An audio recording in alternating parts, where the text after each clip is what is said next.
Say the shadows whisper and the old house grows.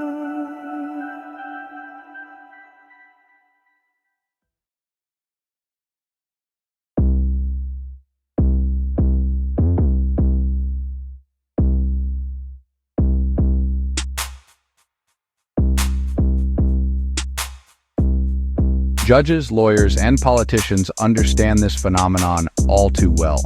They know that Stockholm Syndrome is not just a psychological curiosity. It is a tool of influence. Alongside projection and repetition, it forms one of the three primary instruments of control.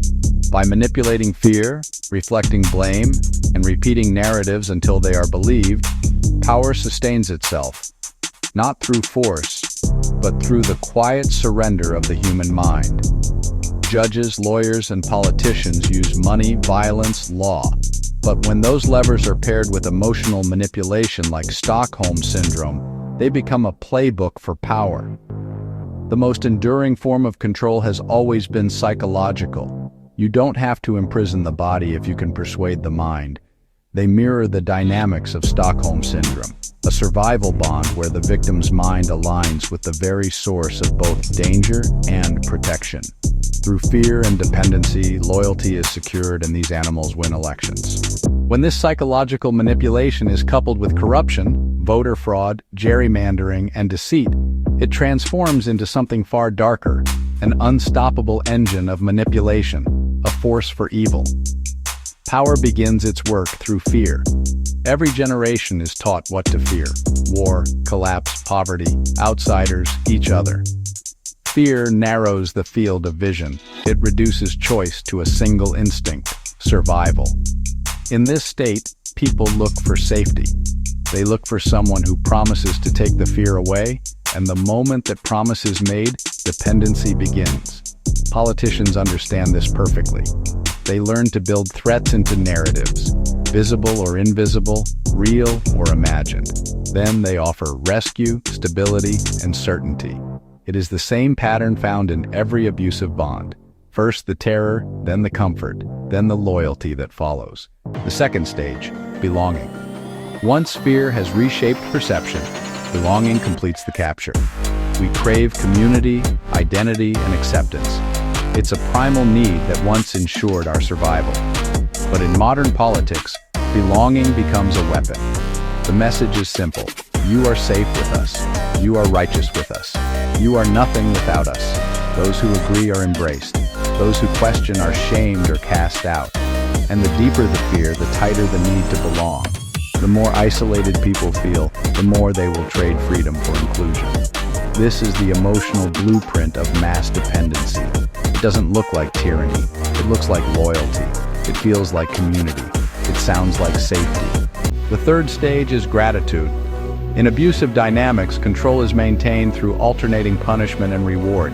The same is true in politics. After fear has been cultivated, small moments of relief are granted. A stimulus, a speech, food stamps, an injection, and a promise that things are improving. That fleeting comfort triggers gratitude. The same hands that caused distress now seem merciful. People begin to thank their rulers for the easing of pain that was, in part, created for them. It's not reason that binds them now, it's emotion. The brain interprets relief as kindness, and the cycle renews itself. The final stage, dependency as identity. When dependency matures, it no longer feels like captivity. It feels like identity. People stop questioning what they believe and start defending who they've become. Dissent feels like betrayal. Obedience feels like purpose. The captor no longer needs chains. The captives guard the gates themselves, certain that they are free. Breaking the spell. Awareness is the turning point. The moment someone recognizes the pattern, fear, dependency, reward, and belonging, the illusion begins to crack. Freedom doesn't begin when fear disappears. It begins when people understand how fear is used. Ask yourself, who benefits from my anxiety? Who grows stronger when I feel helpless? True safety is not sold. It is created through understanding, cooperation, and truth. Control in the modern world rarely looks like oppression. It looks like guidance. It sounds like protection. It promises safety, but it demands surrender. And yet the same mind that once learned to bond with fear can also learn to break free from it, because awareness is freedom. And freedom, once seen clearly, cannot be unseen. It is time for the Manosphere to wake up and defeat Satan. You're not here to chase distractions or drown in self-pity over what was lost. You are a man, and a man's purpose is to build, to create, to leave behind something that endures long after he's gone. Your legacy is forged in discipline, courage, and resolve, not in regret. Legacy does not care if you sleep on a mattress on the floor and live in an efficiency apartment. Money and a nice home is great. However, you are not going to take it with you. The Manosphere is more than a movement. It's a force for good, a brotherhood that spans nations and generations. You are not alone. You stand among builders, protectors, and visionaries. Together, you are here to rebuild what was lost, to guard what matters, and to preserve the legacy of the empire you built. The world stands at another crossroads. The island of England, the nations of Europe, and the wider West all face forces that test their spirit and resolve. Once we were united by a clear sense of purpose. Today, that purpose feels blurred and uncertain. Yet across nations and generations, men still rise, still sacrifice, still fight for what they believe is right. Perhaps it is not about sides, but about rediscovering the values that once gave the West its strength: honor, duty, and the courage to stand firm when the world begins to lose its way. Every daughter needs a shield, someone who sees through manipulation disguised as care. Protect her spirit before the world teaches her to love her captors. Don't let her be Stockholmed. Men, refuse to be feminized. Push back against the pincer maneuver of radical Islamists on one side and the woke scourge on the other.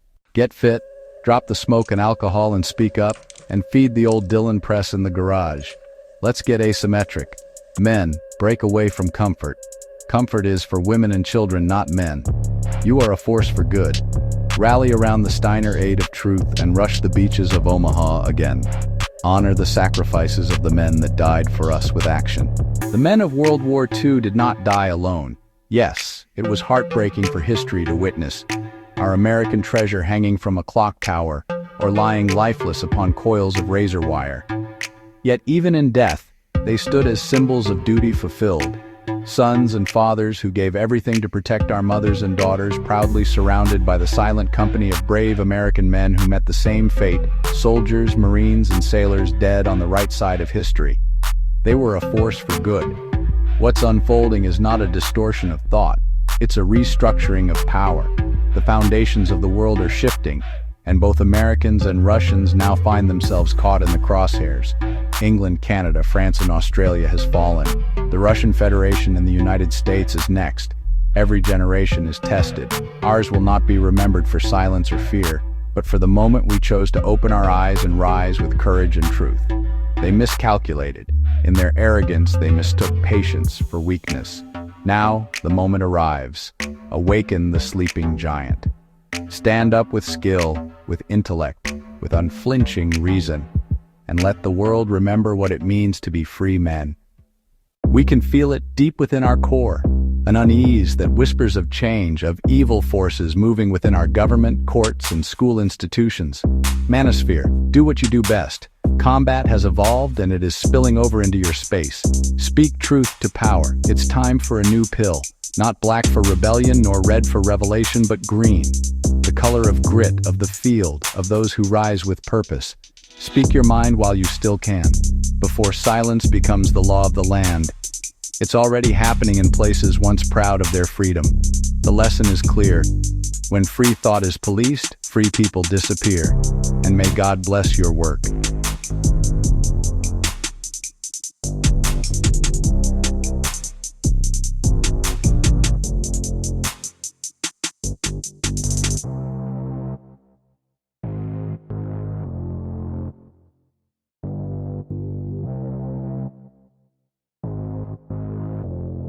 Want to make a difference? Start a channel, join the information exchange, and voice the truth. That is the first step. Organization is the key.